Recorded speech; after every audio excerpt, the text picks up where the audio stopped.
하나님 말씀은 로마서 10장 16절부터 21절까지입니다. 로마서 10장 16절부터 21절까지 교독하시겠습니다.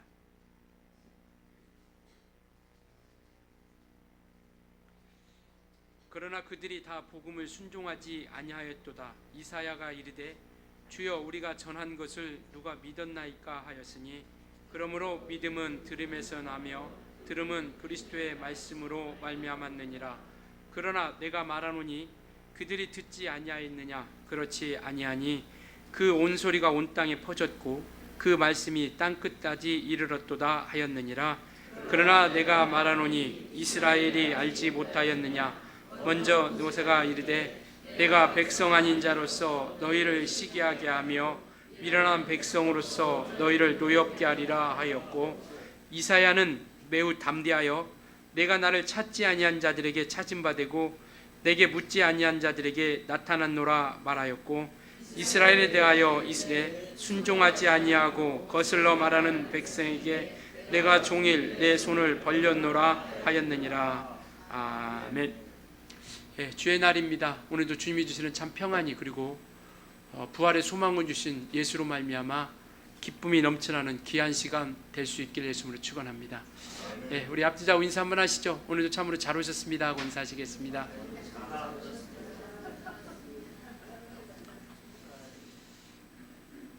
우리가 보고 있는 이 로마서는 바울이 로마에 있는 기독교인들, 그리스도인들에게 쓴 편지입니다.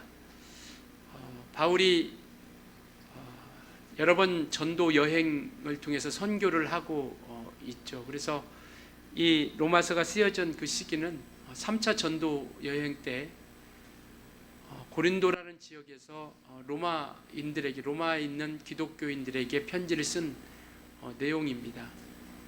그래서 이 로마서는 율법과 복음에 대해서 가장 잘 나타나 있는 책이고, 그리고 가장 잘 설명되어 있는 책입니다. 그래서 전반부 1장부터 8장까지는 우리의 죄가 어떻게 해결되었고 우리가 가지고 있던 그런 죄의 문제를 해결되는 그러한 과정, 그리고 우리가 성별 거룩해져가는 그러한 삶, 즉 의롭게 된 그런 믿음의 역사들을 보여주고 있다라면, 이제 12장부터 이어지는 그 책의 내용은 바로 그렇다면 우리가 죄를 해결받고 용서함 받고 의롭게 된 우리가 그러면 어떻게 살아가야 될 것인가에 대해서 말씀하고 있는 것이 바로 후반부에 있고요. 오늘 본문을 포함한 그 가운데에 끼어있는 9장, 10장, 11장은 이스라엘과, 즉 유대인과 이방인들의 어떤 관계를 설명하고 있습니다. 그래서 오늘도 이와 같이 이스라엘이 하나님의 복음을 들었음에도 불구하고, 이와 같이 끝없는 복음의 소리를 들었음에도 불구하고 그들이 주께 돌아오지 않는 그러한 것을 보여주는 반면, 그러나 이방임에도 불구하고 그 복음을 듣고 영접한 이들에게 하나님께서 구원의 역사를 이루어가고 있다는 것을 오늘 설명하고 있습니다. 오늘 9절에 보니까요, 그렇게 말씀하고 있습니다. 구원에 대해서 말씀하고 있는데요, 내가 만일 내 입으로 예수를 주로 시인하며 또 하나님께서 그를 죽은 자 가운데서 살리신 것을 내 마음에 믿으면 구원을 받으리라 라고 이렇게 말씀하고 있습니다. 구원을 받는 조건이라고 할까요? 구원을 받는 수 있는 것은 뭐냐면 예수를 우리가 주로 시인하는 거고요. 그리고 뿐만 아니라 하나님께서 그 예수 그리스도를 죽은 자 가운데서 살리셨다라고 믿는 믿음입니다. 그래서 베드로가 고백했던 것처럼 바로 예수 그리스도를 주라 고백하죠. 주는 그리스도시요 살아계신 하나님의 아들이십니다라고 고백합니다. 그 교회 그 반석, 그 고백 위에 하나님께서 교회를 세우시고 음부의 권세가 이기지 못하리라라고 이렇게 말씀하죠.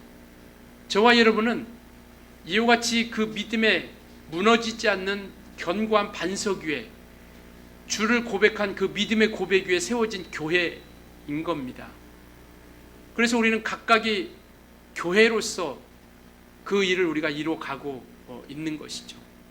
그래서 예수 그리스도가 주인이라는 것, 주라라는 것을 고백하고, 그 다음에 그가 하나님 아버지로부터 죽은 자 가운데서 살리심을 얻은, 즉 부활과 하늘에 오른 승천을 통해서 하나님의 역사가 이루어진 것을 우리가 믿는 거죠. 그러니까 우리는 예수가 무덤 속에 머물러 있는 것이 아니라, 무덤 속에 그냥 잠자고 있는 것이 아니라, 죽은 모습으로 있는 것이 아니라 그가 살아나셨다라는 것을 우리가 믿게 되는 것이죠. 그래서 이것을 우리는 믿고 시인하고 우리가 고백하는 겁니다. 그 뒤에 10절은 우리가 너무나도 잘 아는 말씀이죠. 우리 한번 같이 읽겠습니다. 10절 10장 10절 시작. 사람이 마음으로 믿어 의에 이르고 입으로 시인하여 구원에 이르느니라. 마음으로 믿어 의에 이르고 입으로 시인하여 구원에 이른다라는 겁니다. 시인해야 된다라는 것이죠. 믿어야 된다라는 겁니다. 믿고 시인해야 된다라는 것이죠. 그래서 13절에 보면 누구든지 주의 이름을 부르는 자는 구원을 받으리라. 주의 이름을 부르는 자들이 구원을 받는다라고 이렇게 말씀하고 있죠. 그렇게 주의 이름을 부르는 자들이 구원을 받는다라고 하면서 그런즉 주의 이름을 부르는 자들이 구원을 받으리라. 그런즉 믿지 않은 일을 어떻게 부를 수 있겠냐? 듣지도 못하는 일을 어찌 믿을 수 있겠냐? 전파하는 자가 없이 어찌 들을 수 있겠으며 보내심을 받지 아니하면 어찌 전파할 수 있겠느냐? 기록된 바 아름답도다 좋은 소식을 전하는 자들의 발휘함과 같으니라. 주의 이름을 부르기 위해서는 믿어야 되고, 믿기 위해서는 들어야 되고, 듣기 위해서는 전파하는 자가 있어야 되고, 전파하는 자들은 보냄을 받아야 된다는 겁니다. 그래서 이와 같이 구원에 이르기 위해서 하나님께서는 끝없이 계속 전파자들을 통해서 그 말씀을 증거하고 전하고 나타내주고 있다는 것이죠. 구약의 천지 만물을 통해서, 그리고 선지자들을 통해서, 예언자들을 통해서, 사사들을 통해서, 천사를 통해서 끝없이 하나님의 말씀을 증거하고 가르침을 통해서 예수를 발견할 수 있게 해주신다는 겁니다. 마지막 우리가 히브리서에도 말씀하고 있는 것처럼 신약에 와서는 마지막으로 예수 그리스도, 즉 하나님의 아들을 보내주셔서 하나님을 알고 예수를 알고 온전한 믿음 가운데 설 수 있게 하는 것이고요. 그래서 이와 같이 끝없이 보내주었다라는 겁니다. 전파자들을 통해서 그 좋은 소식을 증거했고, 그 전하는 자들의 발까지라도 하나님께서 아름답게 여겨주셨다라는 거죠. 바로 이 말씀은 이사야서 말씀을 통해서 우리에게 보여주고 있는 겁니다. 이 아름답도다 좋은 소식을 전하는 자들의 발이라고 하는 것은 이사야서 52장 7절의 말씀인데요. 이 내용은 뭐냐면, 이제 이스라엘 백성들이 회복할 때, 바벨론으로 포로로 잡혀가서 그들이 회복할 것이다라는 것을 바로 이와 같이 전파자를 통해서 선포하고 있다라는 겁니다. 그래서 막 언덕을 넘어가면서 이스라엘이 회복될 것이다라는 것을 막 선포하는 겁니다. 그것처럼 하나님께서는 끝없이 계속 전파하고 있다라는 거예요. 예수 그리스도를 알게 하려고, 예수 그리스도를 나타내게 하려고 끝없이 전파하고 있다라는 겁니다. 그러니까 이 전파하는 자들이 없었다면 오늘날 저와 여러분에게도 복음이 증거되지 않고 예수가 나타내주지 않죠. 오늘 이곳에 우리가 앉아있는 이유, 바로 이것은 복음을 증거해 주신 이가 있기 때문에, 우리에게서 예수를 알려주신 이가 있기 때문에, 우리에게 말씀을 가르쳐 주신 이들이 있기 때문에 오늘 저와 여러분은 이곳까지 믿음을 가지고 앉아있게 되는 것이죠. 그래서 오늘 끝없이 우리가 가졌던, 만났던, 우리가 체험했던 그 예수를 이 말씀처럼 끝없이 우리는 복음의 전파자가 되어야 된다는 것이죠. 그래서 우리는 복음을 받은 자로서, 그 복음을 받음으로 생명을 얻은 자로서 복음의 빚진 자가 된 자들이라는 겁니다. 성경은 우리는 복음의 빚진 자라는 것이죠. 그래서 그 복음을 전파함을 통해서 우리의 빚을, 우리가 가진 빚을, 우리가 지고 있는 그 빚을 갚게 된다는 겁니다. 그래서 예수를 만난 저와 여러분은 모두 다가 복음의 빚진 자예요. 복음의 빚진 자에게 우리는 이 복음을 다시 전파하고 나타냄을 통해서 그 복음의 빚을 갚아가는 겁니다. 그래서 하나님께서는 그 복음을 전하는 자들의 발이 아름답다라고 이렇게 이야기하고 있죠. 그래서 끝없이 이스라엘에게, 유대인들에게 복음을 전하고 있다라는 것을 말씀하고 있죠. 그러나 오늘 그렇게 시작합니다. 그러나 16절 우리 본문 말씀은 그러나 그들이 다 복음을 순종하지 아니하였도다. 이사야가 이르되 주여 우리가 전한 것을 누가 믿었나이까 하였으니, 이와 같이 끝없이 복음을 증거하고 있고 나타내주고 있는데 그것을 믿지 아니하고 복종하지 않았다라는 겁니다. 그들이 들려지지 아니한 것이 아니라 믿지 않은 거예요. 믿지 않은 것은 뭐냐면 거부했다라는 겁니다. 대적했다라는 거예요. 불순종했다라는 겁니다. 그렇게 복음을 전하고 그렇게 하나님에 대해서 가르쳐주고 그렇게 예수 그리스도에서 이야기하고 있는데 믿지 않는다라는 것이죠. 오늘 우리가 이 본문에 보면 아까도 읽었지만 예수를 주로 시인하고 주의 이름을 부르는 자들이 구원을 얻는다라고 이렇게 이야기하고 있습니다. 주를 부른다라는 것, 그냥 우리가 입술로 오늘날 주여 예수여 나 믿습니다 라고 하는 것이 아니라 이 시대적 상황을 우리가 좀 살펴봐야 됩니다.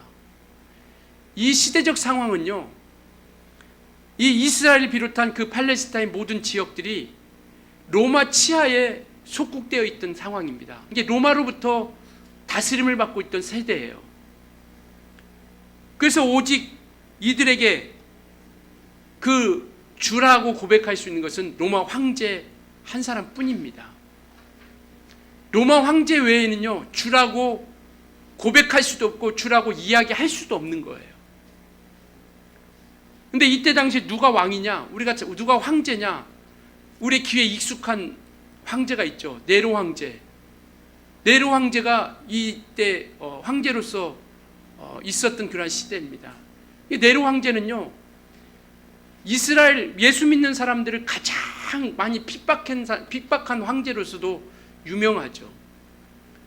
심지어는 기록에 보면 그곳에 불이 났는데 그 불이 난 것을 예수 믿는 사람들한테 뒤집어 씌워서 그걸 핑계로 수없이 핍박하고 죽이게 되는, 그래서 할 수만 있으면 물론 정치적인 그런 상황이라고 이야기하지만 너무나도 많은 사람들에게 피해를 입혔고 너무나도 많은 그리스도인들을 죽였고 너무나도 많은 핍박을 했습니다. 이때 당시에 주라고 고백할 수 있는 것은 로마 황제 외에는 주라고 이야기할 수 없는 시대예요. 주라라는 것이 헬라어로 키리오스라는 건데, 키리오스, 이것은 오직 로마 황제에만 쓸 수 있는 단어예요. 근데 이런 상황에서 예수 그리스도를 주라 고백한다? 이것은요 황제를 반역하는 겁니다. 역모를 꾀하는 거예요. 반역입니다. 반역. 그렇기 때문에 이건 당연히 죽는 거예요. 당연히 죽는 겁니다. 그런데 이 가운데서 예수 그리스도를 주라 고백할 수 있다라는 것은, 나는 예수를 주로 고백함, 주인, 나의 예수님만이 나의 주인입니다라고 고백하는 것은 목숨 걸고 하는 거예요. 오늘날 우리가 얘기하는 것처럼 예수는 나의 주인입니다, 그냥 입으로만 이렇게 한다라는 것에서 그것이 구원에 이른다는 얘기가 아니라 믿음이 삶으로써 이어지고 있다라는 거예요. 그 예수가 주라고 고백하는 것은 믿음이 삶으로써 고백하는 겁니다. 삶으로써 완성되어지는 거예요. 그래서 고린도전서에 보면 성령으로 말미암지 않고는 예수를 주라 할 수 있다 없다? 없다라고 이렇게 말씀하고 있어요. 왜 주라고 못합니까? 오늘 처음 나온 사람도 예수 주라고 왜 고백 못해요? 입이 열리면 다 고백할 수 있죠. 근데 왜 성령으로 하지 않고서는 예수 그리스도를 주라 고백할 수 없다라고 이야기합니까? 이것은 성령으로 말미암는 그런 믿음의 고백이 되지 않고서는 목숨을 바쳐가면서 예수를 주라고 고백할 수 없다라는 것이죠. 믿음이 삶이 되어져 가는 겁니다. 그들의 믿음의 고백은 삶이에요. 그들이 예수를 주라 고백하는 것은 삶입니다. 삶. 그들의 생활이에요. 그들의 삶으로서 그것을 목숨을 던져가면서 고백한 거예요. 이런 상황이에요. 이런 상황인 겁니다. 그러니까 예수를 주로 시인하고 죽은 자 가운데 부활했다? 예수를 부활했다고 믿는다라는 것이 그들에게 상상이나 될 수 있겠어요? 근데 예수를 부활했다라고 믿는 믿음 가운데 나아가는 겁니다. 그래서 예수를 이름을 부른다라는 것은 생명을 바치는 거예요. 생명을 거는 겁니다. 그래서 이들은 이때 당시에 예수를 믿는다는 것은 생명과 맞바꾸는 거예요. 예수를 주인이라 고백한다는 것, 황제만이 주인이라고 고백하는 그때에 황제에게만 쓸 수 있는 그 단어를 예수에게 쓴다. 이와 같이 예수 이름을 부르는데 생명을 바치는 것이죠. 그래서 예수를 구주로 고백한다는 것은 그 무엇보다도, 그 어떤 것보다도 예수를 존귀하게, 귀하고 소중하고 가치 있게 여긴다라는 거예요. 그래서 아까도 말씀드렸던 것처럼 그들의 고백은요, 삶이입니다. 그냥 입술로만 한 것이 아니라 삶이에요. 그들의 생활이고 삶이기 때문에 이와 같이 그들 모든 것들이, 그들의 믿음이 삶으로서 완성되어져 가는 겁니다. 이들에게는 끝없이 유대인들에게 복음이 전파됐죠. 예수께서 오실 것에 대한 것을 이야기하고 있습니다. 이 유대인들만큼 성경을 많이 하는 사람이 어디 있어요? 이 유대인들만큼 성경 율법에 대해서 잘하는 사람이 어디 있습니까? 끝없이 성경이 메시아가 오실 것에 대한 것을, 구약 성경을 통해서 끝없이 메시아가 오실 것이라는 것에 대해서 끝없이 이야기하고 있는데, 그렇게 기다리던 메시아가 왔는데 이들은 그를 죽이죠. 예수를 죽입니다. 그렇게 기다리던 메시아가 왔는데 그를 인정하지 않죠. 수많은 증거들을 통해서 보여주고 있죠. 베들레헴에 오실 것이다. 나사렛 동네에 있을 것이다. 그가 또 십자가에 죽을 것, 그가 십자가에 피 흘려 죽을 것이다. 낮은 모습, 섬김의 모습, 그렇게 온 것인데, 말씀대로 약속하신 대로 왔음에도 불구하고 그들은 그 예수를 인정하지 않죠. 왜냐하면 그들이 생각했던 메시아는 다른 거거든요. 다윗 왕과 같은 정말 이스라엘 나라를 회복하고 그 다음에 정말 대단한 힘을 통해서 로마의 치하에서 우리를 해방시키고 이와 같이 우리를 방해하는 이들을 정말 쳐서 무찔리는 그러한 메시아, 다윗과 같은 메시아를 기대했던 거죠. 다윗과 같이 믿음이 견고하고 신실하고 진실한 믿음의 모습을 가지고 기대하는 것이 아니라 외부적으로 나타날 그것을 기대했던 겁니다. 그런데 메시아라고 오시니까 너무나도 초라한 거예요. 분명히 이사야서 53장에도 우리가 아시는 것처럼 예언하지 않습니까? 흠모할 것도 없고, 그거 풍채도 그렇고 흠모할 아무것도 없다라고 이렇게 말씀하고 있죠. 그런데 예수 그리스도가 그렇게 예언하고 말씀하신 그대로 오셨음에도 불구하고 성경에 대해서 가장 잘 알고, 율법에 대해서 가장 잘 알고, 심지어는 율법을 기록하고 가르쳤던 바리새인과 서기관들에 의해서 예수님께서 죽음을 당하게 되는 것이죠. 물론 하나님의 뜻에 의해서 모든 것들이 이루어가긴 하지만 결국 죽음은, 그래서 사람들은 빌라도에 의해서 죽었다고 이야기하죠. 물론 겉으로 표현할 때는 빌라도에서 죽죠. 왜냐하면 유대인들은 죽일 수 있는 힘이 없어요. 죽일 수 있는 권리가 없습니다. 지금 로마라는 그 나라의 다스림을 받고 있는 그들이 사람의 목숨을 어떻게 함부로 죽일 수 있어요? 더더군다나 그들이 믿는 종교를 가지고 율법을 어겼다고 해서 예수를 죽일 수 있겠습니까? 그렇기 때문에 빌라도에게 간 거죠. 로마 정부로부터 파송된 빌라도에게 가서 그것을 법적인 합당한 절차를 거쳐서 죽이려고 했던 겁니다. 결국 바리새인과 서기관들과 사르게 대제사장들에 의해서 예수님께서 죽임을 당하는 거예요. 가장 잘 알고 있다고 하는 그들에게.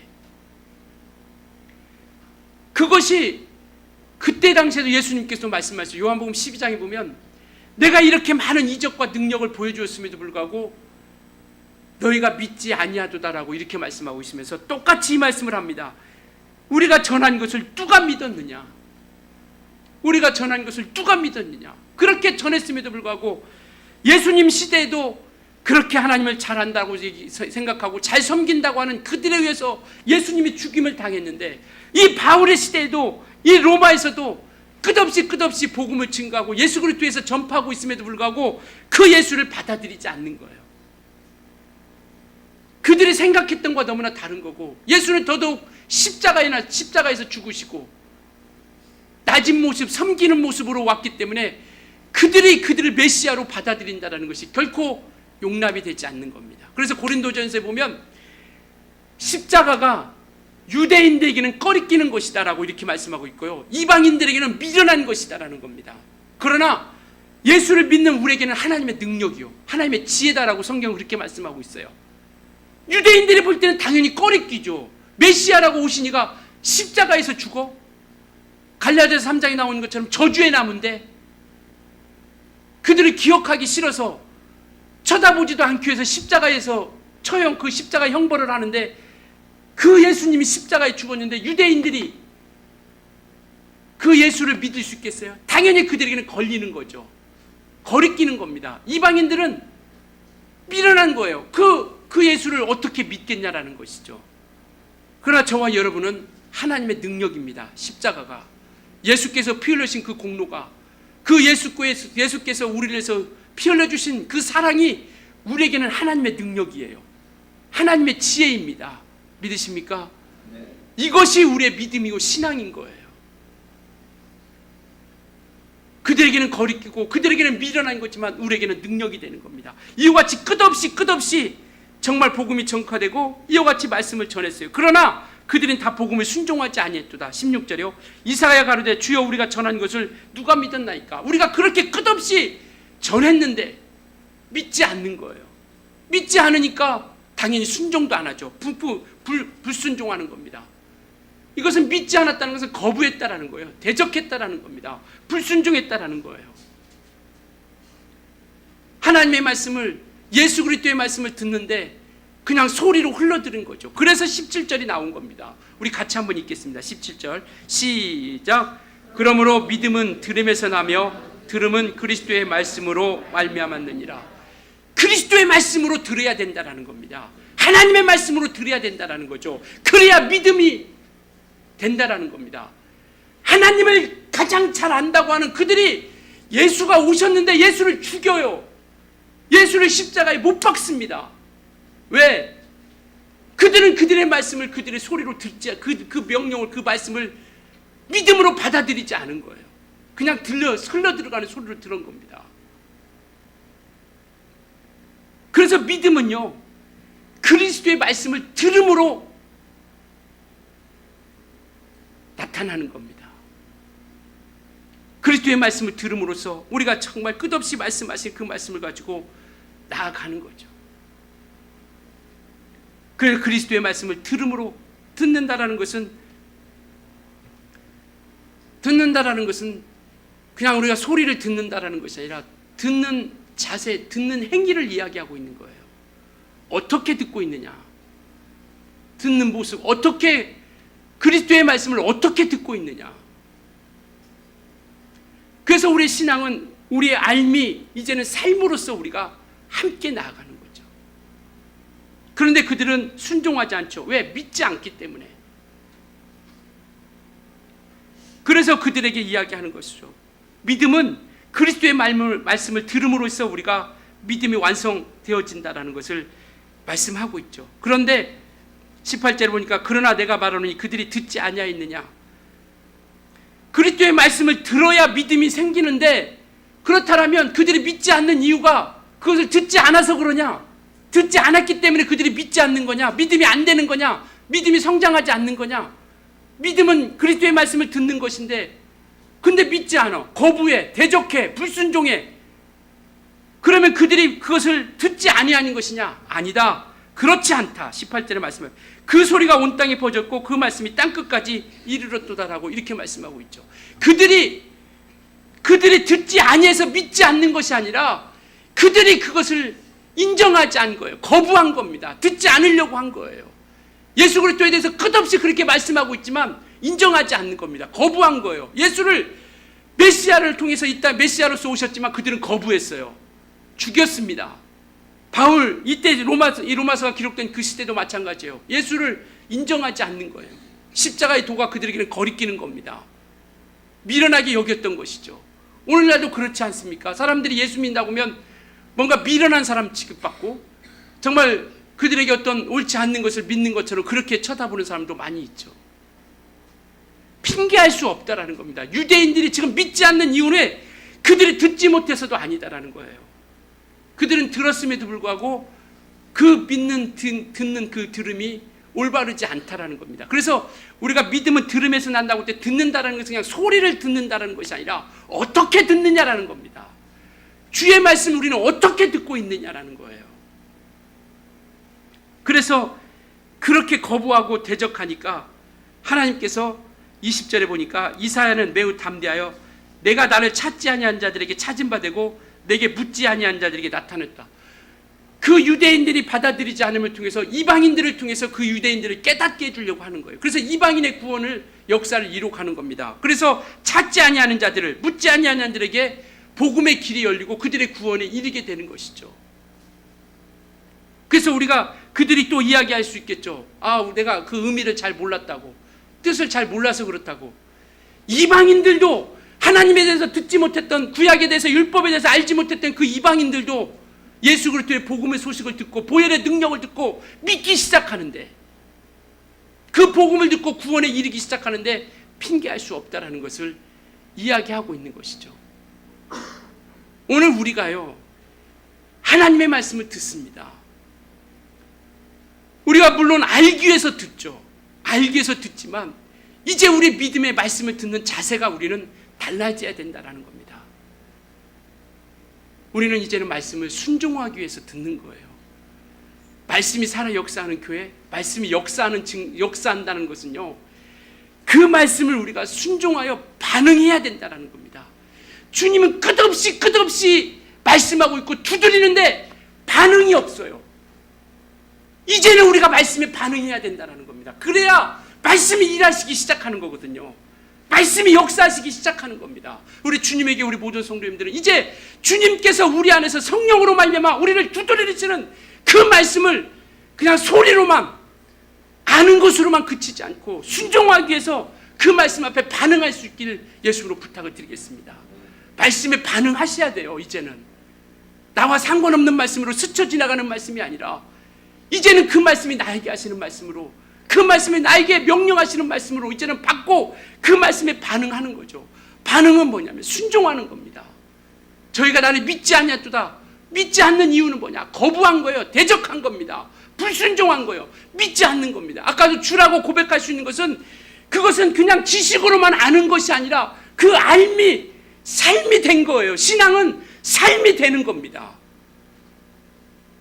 주라 고백했던 그 믿음처럼 삶이 되는 거예요. 삶으로써 우리 믿음이 완성되어져 가는 겁니다. 그래서 이제는 우리가 말씀을 들을 때 듣는다는 것이 바로 순종하기 위해서 우리가 듣는 거예요. 반응해야 된다는 겁니다. 성경에 왜 성령을 소멸치 말라라는 말씀이 있어요. 성령이 어떻게 소멸될 수 있겠습니까? 성령은 영원토록 우리와 함께 하신다고 말씀하고 계시는데, 우리 하나님은 인격이세요. 우리 성령님도 인격이십니다. 우리가 그것을 계속 거부하면 잠잠하신다라는 거예요. 요한계시록으로 말씀하고 있죠. 내가 문 밖에 서서 두드리노니 누구든지 그의 음성을 듣고 문을 열면 나는 그에게로 들어가 그와 더불어 먹고 그는 나와 더불어 먹고 마시리라. 우리 주님께서, 우리 성령께서는 우리 안에서 계속 두드리고 계세요. 말씀하고 계십니다. 이제는 그 말씀에 거부하고 대적하는 것이 아니라, 불순종하는 것이 아니라 반응할 수 있어야 된다는 것이죠. 그 거부가 계속 누적이 되면 성령께서는 더 이상 말씀하시지 않는 거예요. 더 이상 일하시지 않는 겁니다.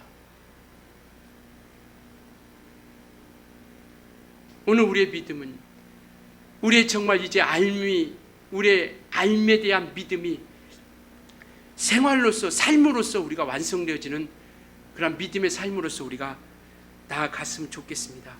말씀을 듣는다라는 것, 이제는 우리 생각이 바뀌어야 돼요. 말씀 듣는 자세가 바뀌어야 됩니다. 말씀을 듣는다라는 것은 반응하기 위해서 말씀을 듣는 겁니다. 순종하기 위해서 우리가 말씀을 듣는 거예요. 예배, 우리는 순종입니다. 시간이 되었기 때문에 발걸음이 저절로 옮겨진 것이 아니라 정말 예배하는 자들을 찾으시기에 그 말씀에 우리는 순종하여 예배하러 온 거예요. 이와 같이 예배하는 자들을 찾으시나니, 예배하되 어떻게 예배하느냐? 성령과 진리로서, 신령과 진정으로서 예배하기를 원하고 있다는 겁니다. 섬기는 것, 우리가 화목케 하는 것, 우리가 찬양하는 것, 전도하는 것, 기도하는 것, 이것 다 모든 또한 우리가 주의 말씀 앞에 우리가 순종하며 반응하는 거예요. 아무리 기도하라 할지라도 반응하지 않고 우리가 기도하지 않으면 그 말씀이 내게 무슨 유익이 되겠습니까? 이제는 우리가 말씀을 듣기 위해서, 아니 순종하기 위해서 말씀을 듣는 거예요. 반응하기 위해서 우리가 말씀을 듣는 겁니다. 그래서 순종의 결단이 있고 들을 때, 말씀 때 그 말씀은 일하시기 시작하는 거예요. 이렇게 기도합니다. 주님, 내게 말씀해 주세요. 나 순종하겠습니다. 주님, 내가 순종하겠으니 내게 말씀해 주세요. 내게 말씀해 주세요. 내게 말씀해 주세요. 내가 순종하겠습니다. 이 믿음의 결단으로 말씀을 들을 때 말씀은 역사하시기 시작하는 거예요. 하나님이 무능해서도 아니고 말씀이 무능해서도 아니고, 마치 이것이 그 유대인들이 마음의 문을 닫고 있을 때 그 예수 그리스도가 영향력이 미치지 못하는 것처럼 마음을 닫고 있으면 그 말씀은 우리에게 영향력을 끼치지 못하거든요. 그래서 이제는 우리가 믿음이 삶을 통해서, 우리가 삶으로서 우리가 함께 완성을 통해서 우리가 이루어 가야 된다라는 겁니다. 불순종한다는 것은 말씀을 안다라는 것은, 불순종하면서 말씀을 안다라는 것은 우리에게는 어떻게 보면 아무런 의미가 없을 수 있습니다. 불순종해서 하면서 말씀을 안다, 우리가 너무나도 잘 알죠. 안다라는 것은 경험하고 체험되어진다. 순종하지 않는데 어떻게 체험이 되어질 수 있고 어떻게 그것이 우리에게 경험되어질 수 있겠느냐라는 것이죠. 이제 우리가 말씀을 들을 때 마태복음 7장에 그렇게 말씀하고 있습니다. 주여 주여 하는 자마다 천국에 들어가는 자들이 아니다. 이러한 자들은 불법을 행하는 자들이라. 그러면서 이어서 하시는 말씀은 뭐냐면, 듣고 행하는 자는 반석 위에 집을 짓고 주체에 굳건한 반석 위에 집을 짓는 것과 같다라고 이렇게 말씀하고 있습니다. 우리가 불법을 행하지 않는 믿음은요, 듣고 행하는 믿음 가운데 나아갔을 때 우리가 불법을 행하지 않는 거예요. 그래서 정말 우리는 정말 하나님 말씀 가운데 우리가 순종함을 통해서 그 말씀을 우리가 듣고 반응하며 우리가 함께 나아갈 수 있는 우리 모두가 되었으면 좋겠습니다.